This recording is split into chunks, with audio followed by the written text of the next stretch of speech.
Tonight in Gaza, a glimmer of hope for a ceasefire being shrouded by yet another massive offensive by Israeli Defense Forces.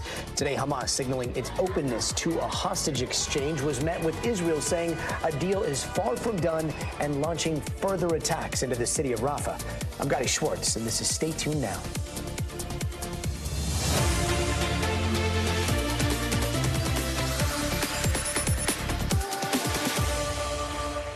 Today, fierce bombings in the southern Gaza city of Rafah, all while the world strains to hear the latest on a potential ceasefire deal that could finally be close at hand. Now, today, Hamas is saying that they have accepted a ceasefire proposal on the table, but so far, Israel is saying that it doesn't really meet their demands. And IDF forces are pushing ahead with a military operation in Rafah, something the United States, world allies, and the UN have all warned against, with Rafah offering refuge for millions of Palestinians who have fled destruction in the northern parts of the Strip. And at this hour, Israel says it has already started hitting targets in eastern Rafah after dropping leaflets that warn tens of thousands to leave. Meanwhile, in other parts of Gaza today, celebration after hearing the news that Hamas would be open to a ceasefire. And in Tel Aviv, protesters taking to the streets, calling on the Israeli government to agree to this deal. We're here to tell our government that we won't stop until they will bring everybody home now. They need to bring them home in a deal and end all the suffering and agony that the hostages in Gaza are suffering. Now let's bring in NBC's Raf Sanchez, who's in Tel Aviv for us tonight. Raf, it seems like Hamas is saying that they have kind of accepted the ceasefire proposal without using the word ceasefire, but Israel seems to be saying, we'll talk about that later, but for now we're going to start bombing parts of Rafah, right? What's going on there? So, Gadi, two things happening at the same time here. Very complicated diplomacy and Israel stepping up its attacks in southern Gaza, and these two things are linked. So on the diplomatic front, we have a discrepancy between what Hamas has agreed to and what Israel has agreed to. Both sides saying they have agreed to a ceasefire proposal. They do not seem to be the same ceasefire proposal. Now, Israel has agreed to send negotiators to Cairo tomorrow, and the key task for the mediators, so that is Egypt, it's Qatar, it's CIA Director Bill Burns, is to try to bridge the gap between these two sides, get to one text that they can agree on, and get this agreement over the line. Now, making that more complicated, Israel's military tonight is striking in that southern city of Rafah. We're getting reports of intense bombing there. Israel has long threatened to attack Rafah, but it may also be that this is about increasing the pressure at the negotiating table on Hamas by using military force. Gadi. Does it also possibly run the risk of just completely torpedoing the ceasefire negotiations? Absolutely. And that is a real risk here. And we will see whose bluff gets called. Hamas has said it will not negotiate under fire, that if Israel launches this ground offensive into Rafah, that is the end of the negotiations. Israel has consistently said the best way to get a deal is to put Hamas under pressure. So we will see what happens here. A U.S. official tells NBC News that from the perspective of the Biden administration, they do not believe that this is the large-scale ground offensive designed to completely wipe out Hamas in Rafah. They are saying this may be a smaller, more tactical operation in response to Hamas firing a bunch of rockets on Sunday, which killed 4 Israeli soldiers. But we will see what the reality is when the sun comes up in Gaza, and we will see what impact that has on these very delicate negotiations. Gadi. And Raf, we've been seeing quite the split screen all day today. Celebrations in Rafah and Gaza, while protesters seem to take to the streets in Tel Aviv, where you are. How do people in Israel feel about today's turn of events? Yeah, it's a really jarring split screen, Gadi, but I think in some ways both sides are coming from the same place. People are desperate for a ceasefire deal. You can imagine for families in Rafah right now, these are people who have been displaced many times. They are hoping for a deal, and the families of these hostages who have been held since October 7th, they are also absolutely desperate for a deal to bring their loved ones home, and they have been out on the streets of Tel Aviv in very large numbers tonight, demanding that their government go back to the table and stay there until there is a final agreement. Gadi. And Raph, I know that the details are still being worked out, but it's talking about those hostages here. Do we know the specifics on what a prisoner and a hostage exchange would look like? Yeah, so our understanding is the ceasefire proposal that's been on the table in the first stage would call for the release of 33 hostages, and that is people from the so-called humanitarian category. So it's women, it's children, it's people with serious medical conditions, and it's the elderly. And in return, Israel would release more than 1,000 Palestinian prisoners. Those would be people, some of them serving long sentences, some of them life sentences.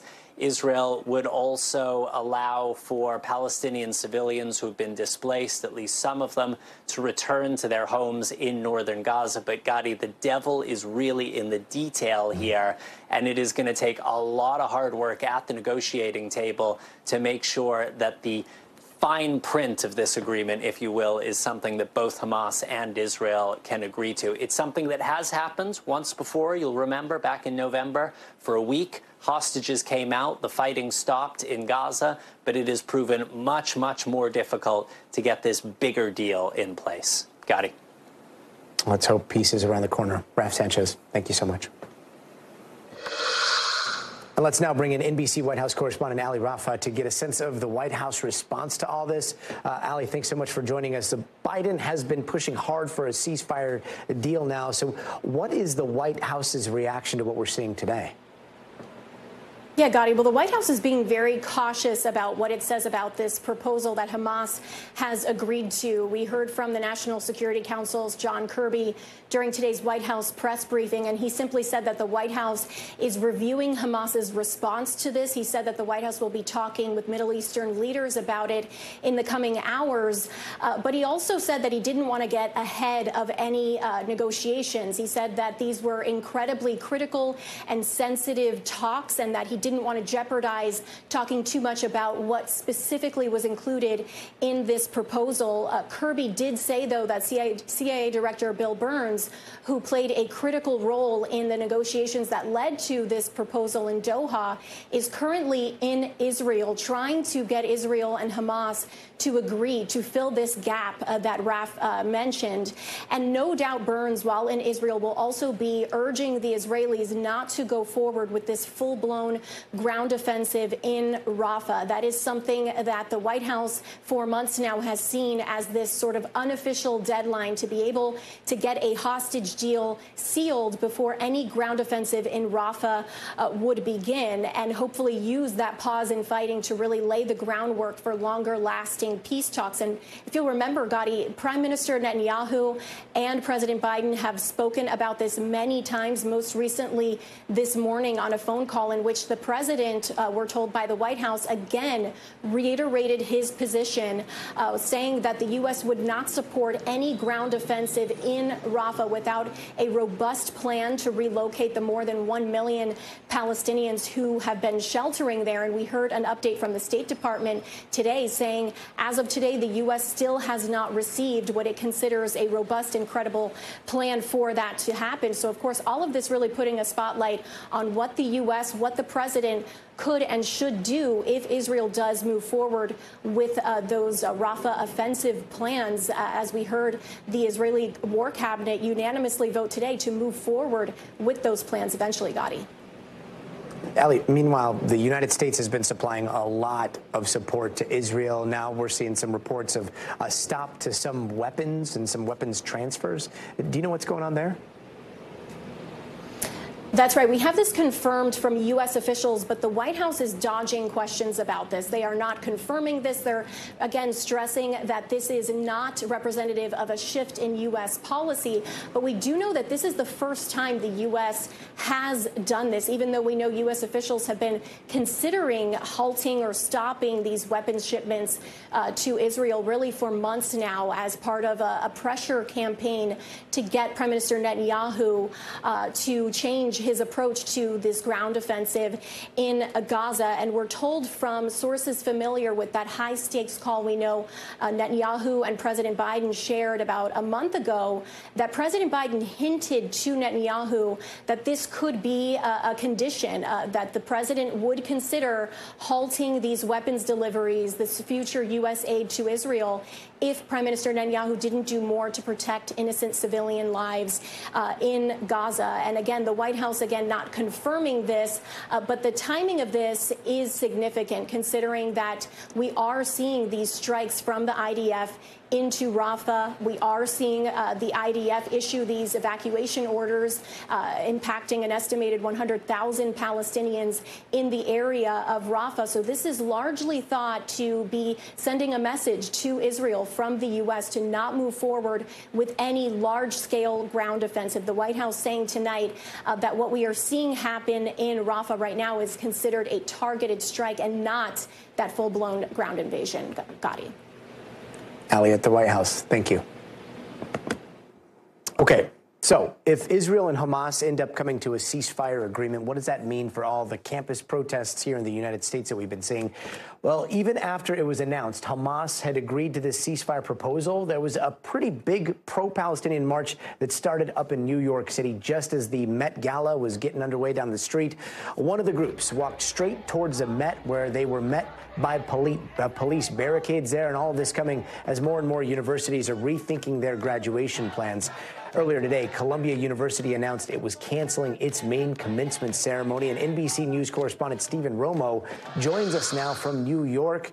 Stephen, you seem to be in the middle of it there. What's going on right now? Yeah, hey, Gadi, we're actually seeing police officers right now. We're at 85th. They're moving toward 5th Avenue. We're about a 5-minute walk from the Met Gala, and most of the protesters have dispersed, but things became very agitated not that long ago. We saw 3 arrests with our own eyes. We know from the NYPD that they have made several arrests for these students who were marching. They marched. We started with them at Hunter College, and they were marching toward the Met Gala. And there were so many blockades, they weren't able to get very close, but they certainly tried. They went through Central Park at one point, 2 large groups of protesters actually converging together into one.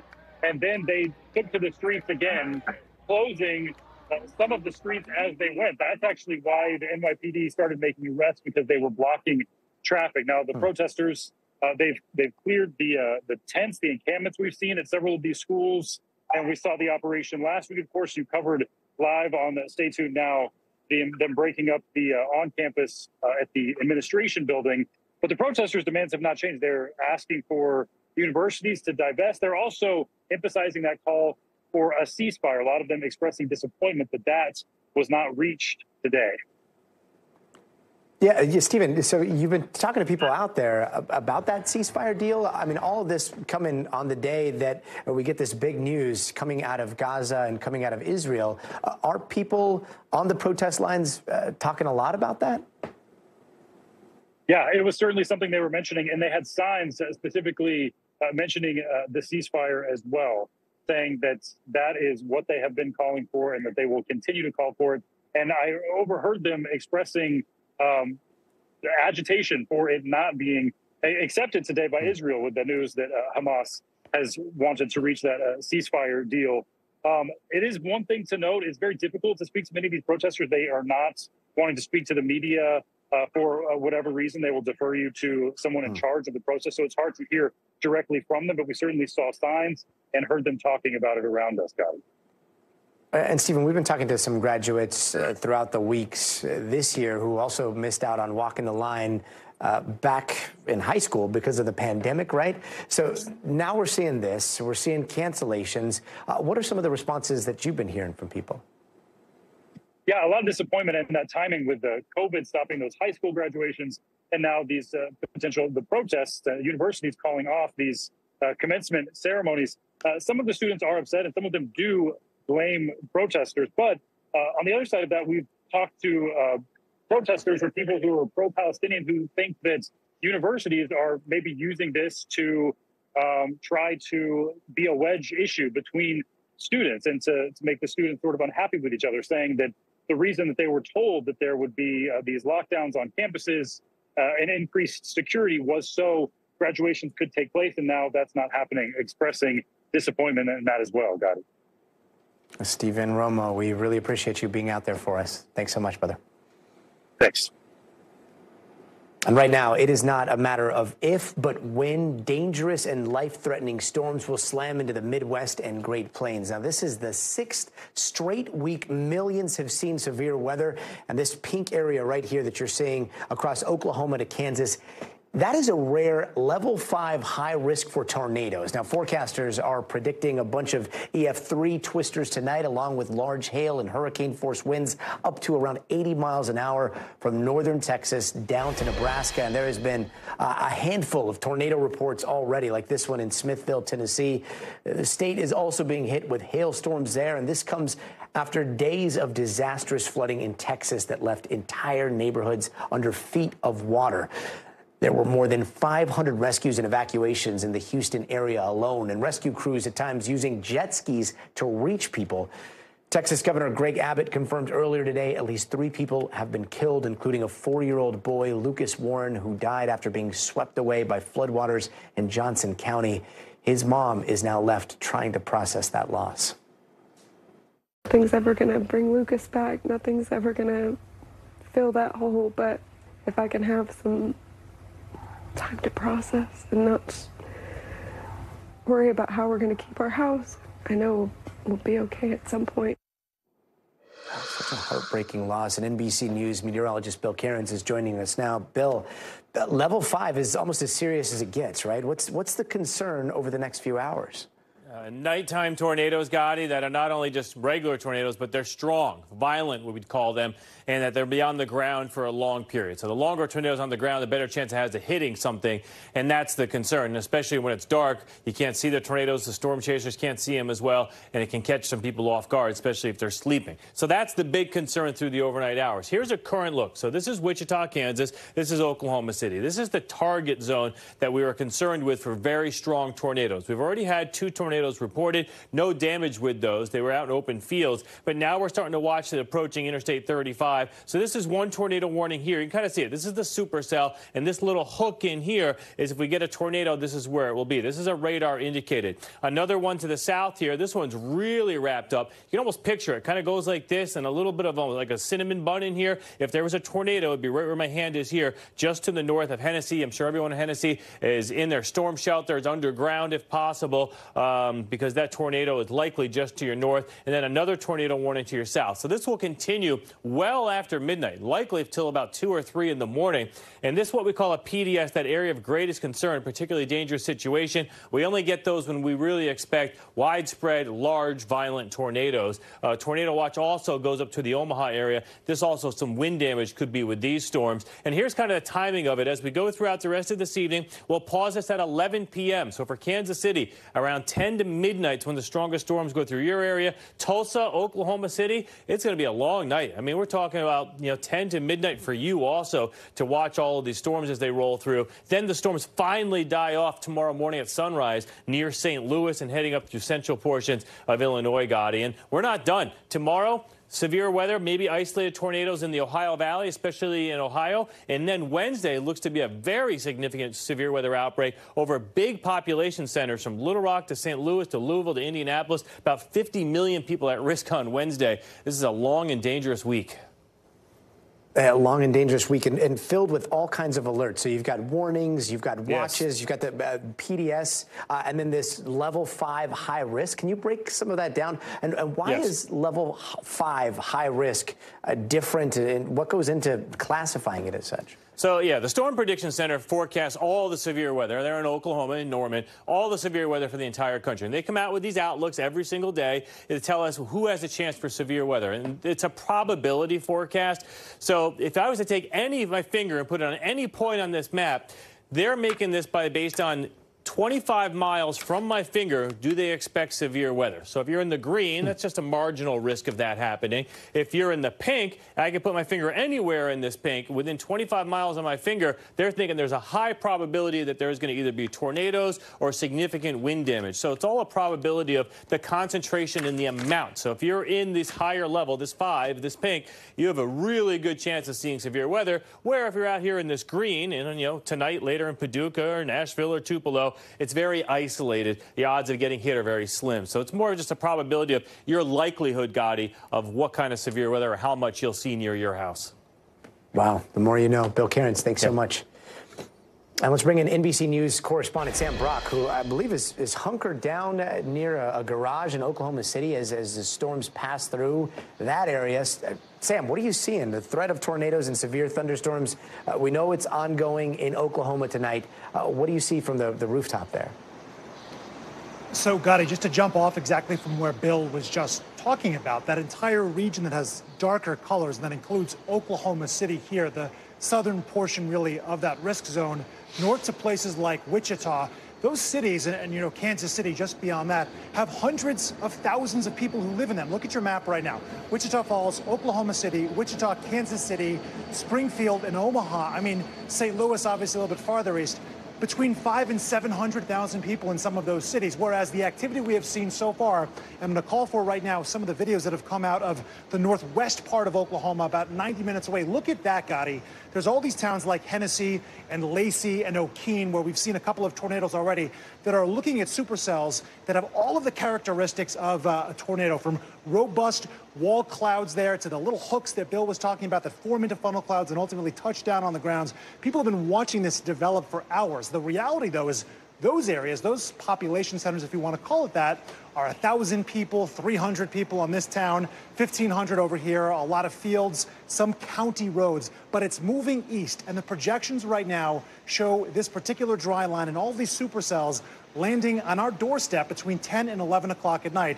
And the two words that you do not want to hear together in the same sentence are nocturnal and tornadoes, because you lose the vantage point of helicopters in the air and storm chasers on the ground. Obviously, we have very sophisticated radar, but the eyeballs that are telling us what they're seeing in real time and really providing that sort of emotional connection to viewers who are watching this on television and thinking, I need to get to my safe space right now, we lose all of that in about an hour or two. So I would also cite just one more fact that I thought was really interesting and struck me. The last high-risk situation, the last 6 of them, according to the local meteorologist here at KFOR in Oklahoma City, produced an average of 19 tornadoes per event each time it's happened the last 6 times. As Bill mentioned, it's about once a year, if that you see that high-risk designation, but it has the potential to produce long-track tornadoes, 25 miles plus on the ground, damaging wind gusts up to 80 miles an hour, and yes, giant hail. We've already seen some images coming in today of people holding up hail that is 6 times the size of a quarter. And, a golf ball to maybe even a softball size. There's an example of it right there. So these are some of the effects of supercells. It doesn't have to be tornadoes, but the tornadoes are obviously the deadliest thing that everyone is worried about right now as we head into the evening hours. We're about an hour away from sunset right now in Oklahoma City as I stand here in this parking garage. And we're hoping, based on projections, this sort of just clips Oklahoma City and goes north, because this is the largest population center, but a lot of people here, no doubt, concerned this evening.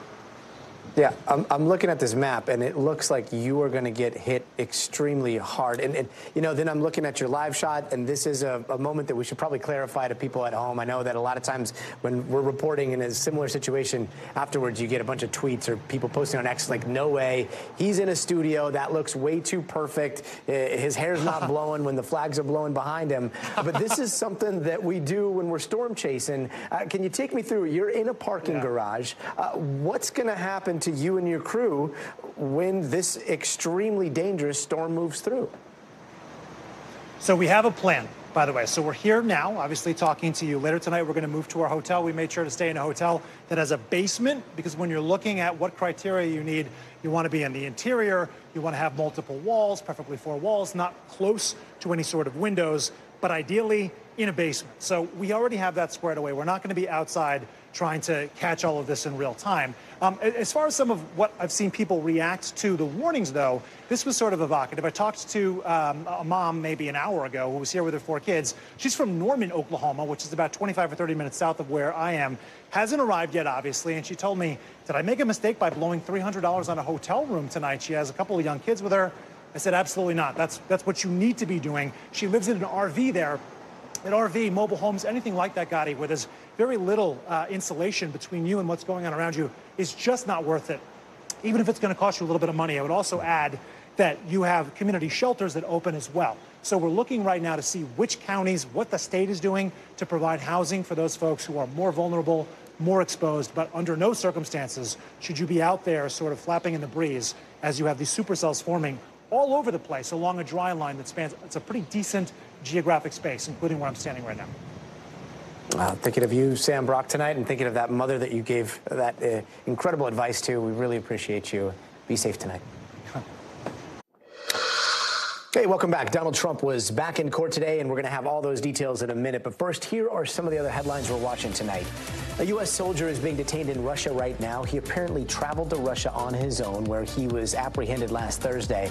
He was stationed in South Korea, and U.S. officials say he's accused of stealing from a woman, and he was in South Korea on his own, not on official business.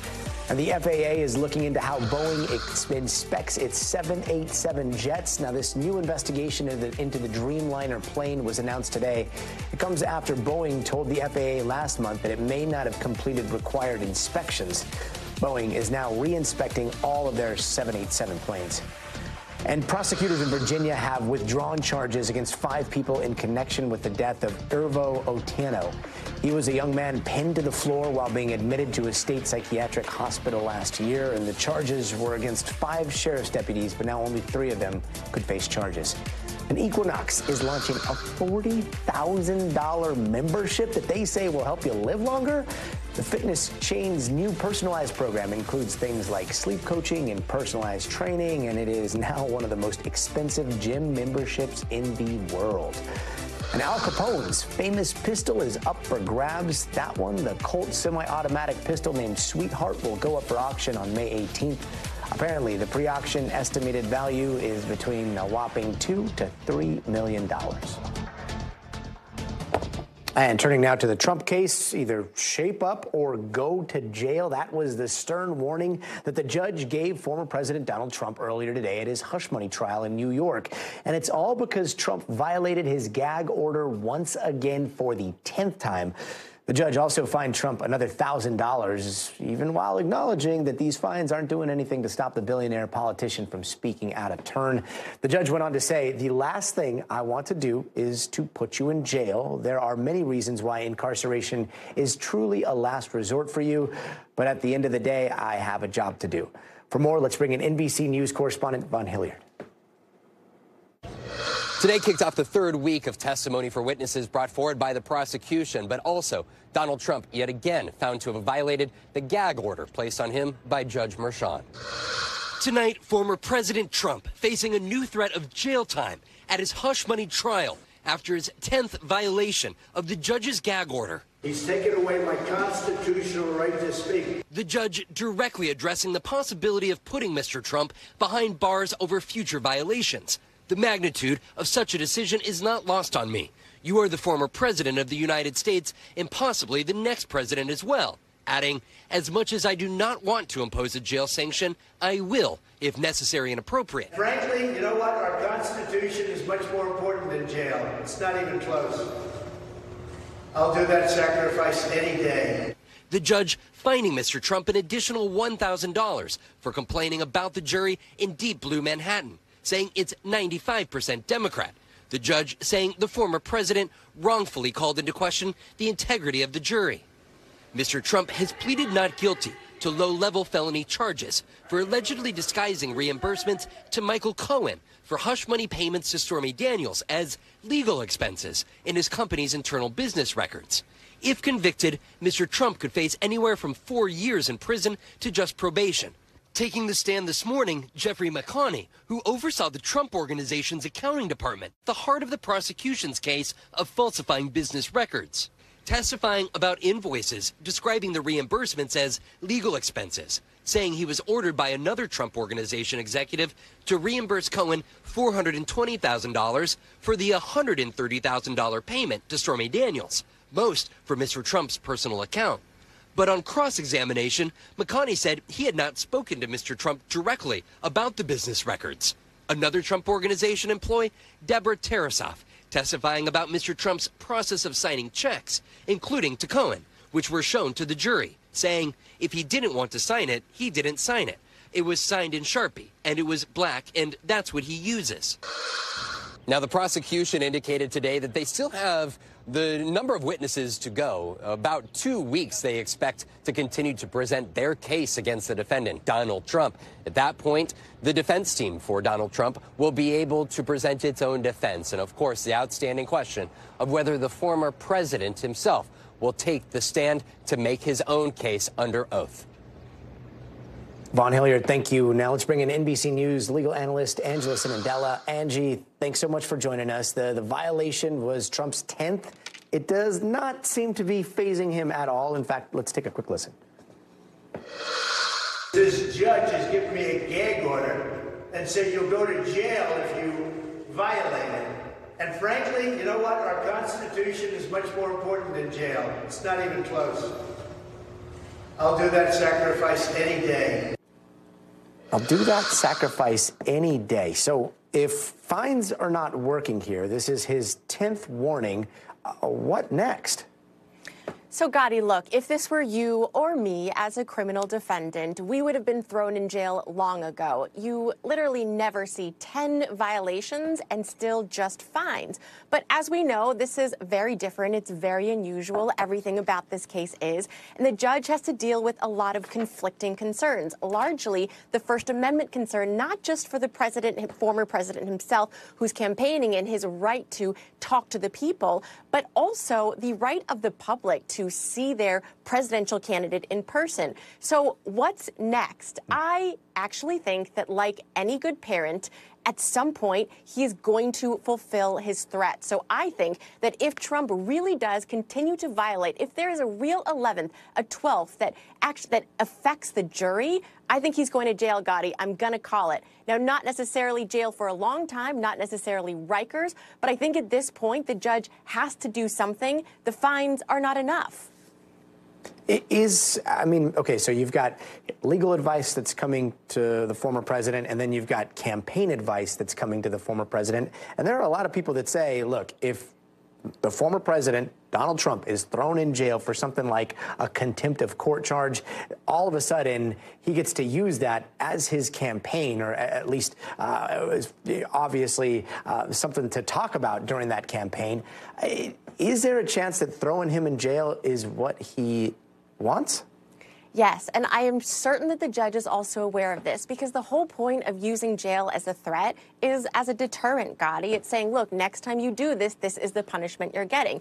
Again, like a parent, it's like, next time you do this, you're going to be in timeout. But if that child wants timeout or could use it to their benefit, or in this case, if Trump wants this for his campaign, then the judge himself has to also consider, would that deter him, or would that even just continue? Because remember, the judge's only concern here is really the courtroom. It's the impartiality of the jury. It's the impartiality of the proceedings. So next time, if Trump does not follow the rules, and if he does something, but if throwing him in jail would just make it even worse, the judge can't do that. The judge, in a lot of ways, doesn't have a lot of options. Even though he has so much discretion over whether or not to institute the violation, to claim that it did violate the gag order, he really can only do $1,000 or jail. But that said, he has a lot of choices about jail. It could be even after the trial's over. It could just be an hour in a holding cell. But I think at some point he's going to have to. He can't just threaten it repeatedly, Gadi.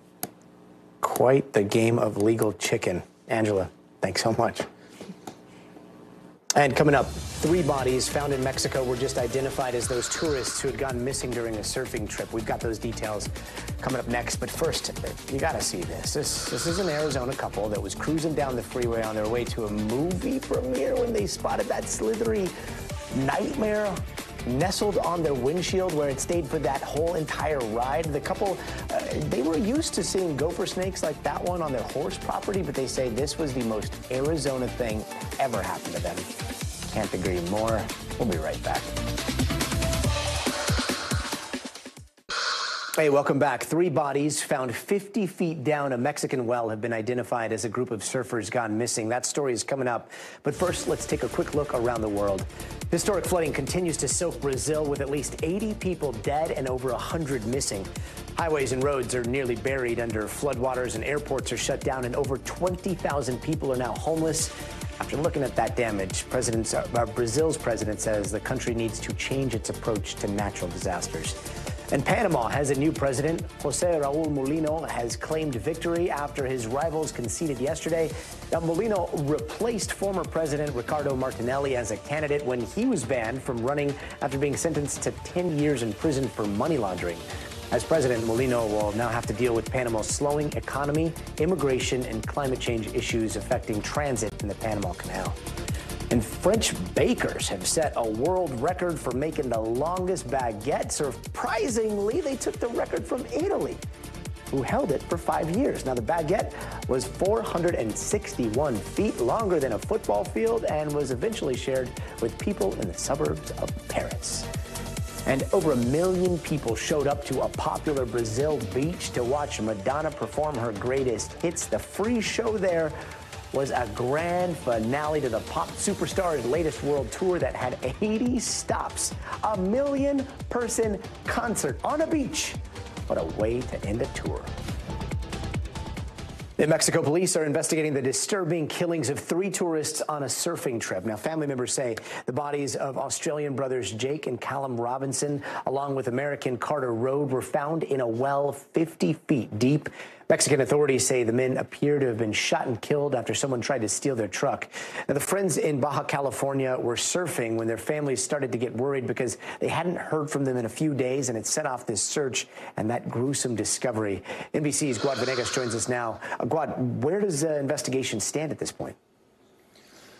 Gadi, well, the Attorney General in Baja California spoke about the investigation and the details. So what we know now is that 3 individuals have been arrested in connection to the case, but those arrests were made when authorities were still looking for the bodies. So one of those individuals has been charged for the disappearance of the surfers, and the other 2 were arrested, but they were charged with something else, both with drug possession, possession of methamphetamine. Now, one of those 2 individuals with the drug charges was also carrying a cell phone that authorities believe belonged to one of the surfers. So now that the bodies have been found and identified, the investigation will move forward, and the Attorney General says they will be bringing forth more charges. So what we know about what happened and how authorities found the bodies is that they first were able to speak to an individual that gave them information to find a campsite where the surfers were believed to have been staying, and that's the area where they also believe that a group of individuals, the attackers, arrived in a pickup truck to attempt to first steal the tires of the surfers' pickup truck, and that eventually led to one of the surfers attempting to stop them. That's when they believe the aggressors shot him, and then the other 2 friends are believed to have arrived to try to help him, and they were also shot. Now, the bodies were found miles away from that campsite, and the pickup truck that belonged to the surfers was eventually taken away or carjacked by the individuals. Authorities found that pickup truck miles away from both of these locations. So authorities are trying to piece together what happened. And they've also said, Gadi, that they believe there could be more people that participated in this incident. So for now, we're waiting for new details to be released by the Attorney General or the investigators, Gadi. And Guad, I have to ask, I mean, how often are murders like this solved in Mexico? So one of the issues with Mexico is, in fact, the number of crimes, not just murders, other crimes that go unsolved. So we have a study by a nonprofit in Mexico named Zero Impunity. Now, they did a study from 2016 to 2021. It's been a few years, but that'll give us an idea.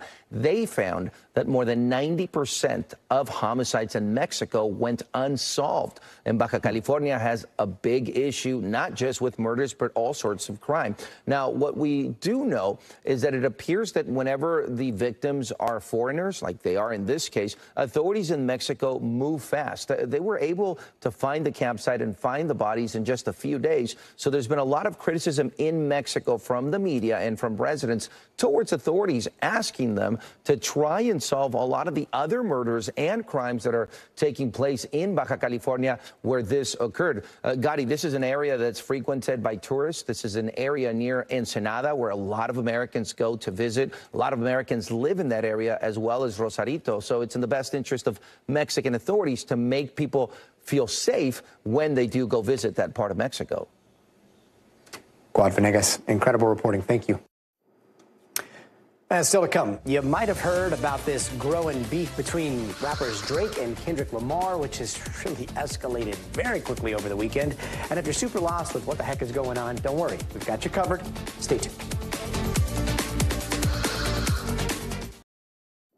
Hey there, welcome back. Here are some of the stories happening out west that we're following right now. In Clovis, New Mexico, 2 women were found dead at a park as a 10-month-old baby was taken. The details are still coming in, but we understand the baby has been found and the suspect is now in custody in what authorities are calling a double homicide case. And here in Los Angeles, another Metro bus driver was attacked, and it was all caught on tape. The driver was kicking that passenger off the bus. Now, this comes after a recent sick-out by LA bus drivers over safety concerns just like this. And in San Francisco, a dramatic rescue as 4 people are airlifted out of their boat after it flipped over. And listen to this luck. The Sonoma County Sheriff's Office was actually doing water rescue run-throughs when the accident happened and were able to get there and rescue that group in about 7 minutes flat. Right place, right time. And turning now to an insane story out of Pennsylvania. A man pulled a gun point blank on a pastor in the middle of a church service. NBC News correspondent Emily Akeda has more. A total different kingdom than God. Minutes into this Sunday sermon outside of Pittsburgh, A God I chose. Pastor Glenn Germany suddenly found himself staring down the barrel of a gun. The heart-stopping moments captured on the church's live stream. You can make out the gun jamming. This morning when I woke up, man. A close call bringing the pastor to tears. I'm seeing, what happened, and I'm totally grateful. But I'm really starting to process it right now. A fast-acting church deacon jumped in to help. The 2 seen wrangling the gun from the attacker's hands, who allegedly told police that God told him to do it. The pastor's wife watched in horror. You ask yourself, is this really happening? 26-year-old Bernard Polite, who told authorities he didn't know the pastor, has been charged with attempted homicide, aggravated assault, and reckless endangerment. Just hours after the incident at the church, Polite's family made a grisly discovery less than a mile away at his home. His older cousin, Derek Polite, had been fatally shot. No charges have been filed in that investigation yet, but Germany says it makes his narrow escape all the more surreal. This is not less than a miracle because I truly see that gun being pointed at me. A relative tells me the suspect has a history of mental illness, but the family is shocked by Sunday's violence. It's unclear if he has an attorney. A miracle indeed. Emily, thank you. Now, even if you're not the biggest hip-hop fan, there's a good chance your timeline this weekend was filled with all kinds of people talking about one of the biggest rap beefs in the 21st century. And like a lot of these famous feuds, it is between 2 people who were once friends. Drake and Kendrick Lamar, 2 of the most successful rappers of this generation, have been going back and forth for nearly a month now, dropping diss track after diss track. And while they started out throwing shots at each other over things like Ozempic and shoe sizes, things got really messy really quick, especially this weekend, with both artists dropping a total of 5 songs in the last 3 days. It has risen to be one of the most talked about music events of the year, leading to endless social media threads, some think pieces and discussions over who won. Joining us now is a host of Hip Hollywood and KTLA reporter Jasmine Simpkins. Jasmine, thank you so much for being with us. Okay, clearly a lot happened this weekend between these 2, but kind of set the scene for us. How did we even get to this point? It's crazy that we're even here because, 10 years ago, maybe even more than that, 11 years ago, these guys collaborated on a song with A$AP Rocky. They went on tour together. And, you know, we got the sense that they weren't necessarily the best of friends. Kendrick had put out a verse on Big Sean's song around 2013, 2014, and kind of made it known that he, you know, how he felt about a lot of rappers, including Drake. But they weren't really sparring in the magnitude that they're doing right now. So this kind of feels like it came out of nowhere for a lot of people. But the bottom line is that you can tell that Kendrick is not a fan of Drake, and he made that known on not one, not two, but 3 diss tracks over the course of the last 48 hours. And to be honest with you, yeah, to me, it's one of the best rap feuds we've seen in a very long time. And by best, you mean very productive, because, you know, in some genres, like a broken heart gets people's creative juices going. In the rap game, it is a fight, right? So both artists here have made some very serious allegations against one another. Like, we can't even get into some of the details. So do we know anything that has been confirmed to be absolutely true, or is this all just, you know, in the diss tracks?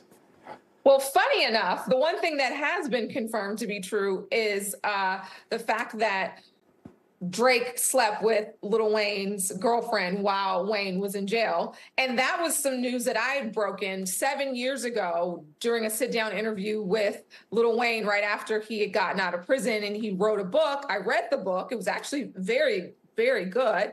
Asked him about it, and now that interview started making its rounds this weekend after one of the diss tracks that Kendrick released, where he made mention of said instance. So I do think that some of the things are true, but I think a lot of it is the result of both guys just being very angry and saying things that they know aren't true, but to incite a lot of talk online and to get the other angry. Jasmine, you spilling the tea is right in the middle of all of this. So rap beefs, you know, they've historically been intense. And while it's been a while since we've seen one reach like this level, what is it about this particular feud that has everyone talking right now? Well, I think it's because we have 2 of the best rappers of this generation, right? Like, Kendrick and Drake are pretty much at the same level, right? I mean, one has a Pulitzer Prize, one has numerous #1 hits and global tours. They both have so many fans, and they both are great lyricists. So I think what you're seeing too is like these 2 guys are sparring lyrically in something that feels like a boxing match just over your airwaves. And so I think that's why it's so entertaining, for lack of a better word, for a lot of people. But I do think there are some egregious and some things that are being said by both of them that now are taking this to a different level. Final question, and really quick. Boxing match round 2, 3, or boxing match round like 10? Does this look like it's going anywhere anytime soon? So far, Kendrick has been quiet after Drake's last release, Heart Part 6. So he hasn't said anything. We were expecting, because Kendrick was kind of dropping them really fast. So perhaps we might see some quiet for the remainder of the week, and maybe he'll drop something else. But it feels like Drake has dropped the mic. I think he says he's done. Ding, ding, ding. All right, Jasmine, thank you so much. Thank you, Gadi. Sure. And before we go, Boeing is getting ready to try to launch NASA astronauts into space for the very first time. Our Marissa Parra has given us a live look ahead of that launch, but things are not looking good, so stay tuned.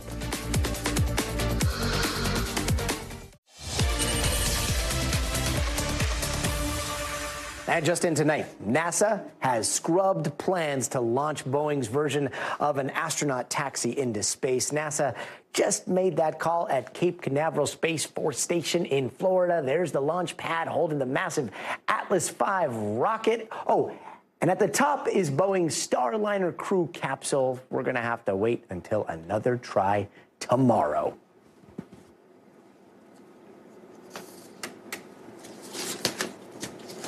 And it looks like we've got Marissa Parra there on the ground, who has watched this scrub happen in live action here. Marissa, what happened? What went wrong?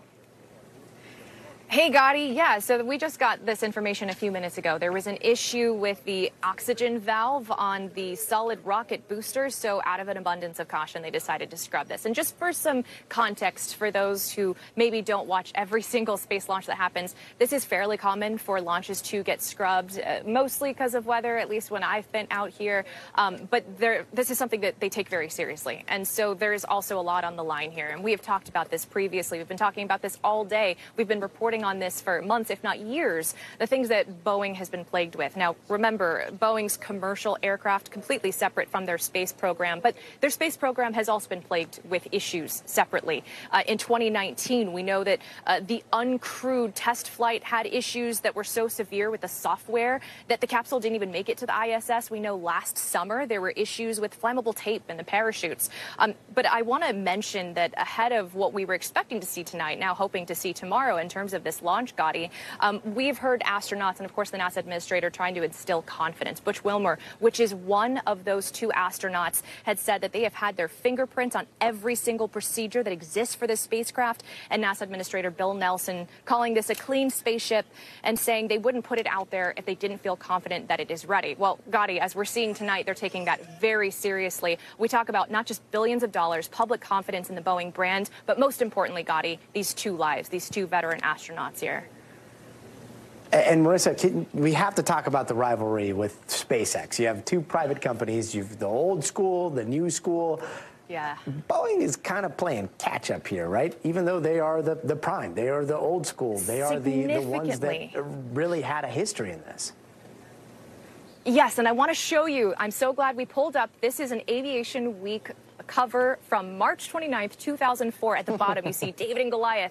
Can tiny SpaceX rock Boeing? Well, we know exactly what happened. And in fact, I want to point out Elon Musk wasted no time taking to his favorite social media platform, X, pointing out earlier that SpaceX had half the budget and they accomplished what Boeing was trying to do 4 years sooner. He's no stranger to just trying to needle everyone here.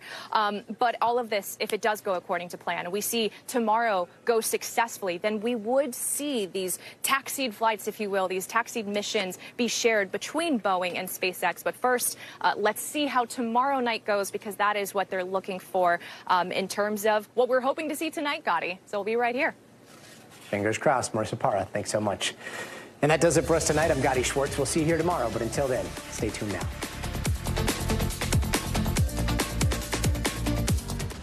Thanks for watching. Stay updated about breaking news and top stories on the NBC News app or follow us on social media.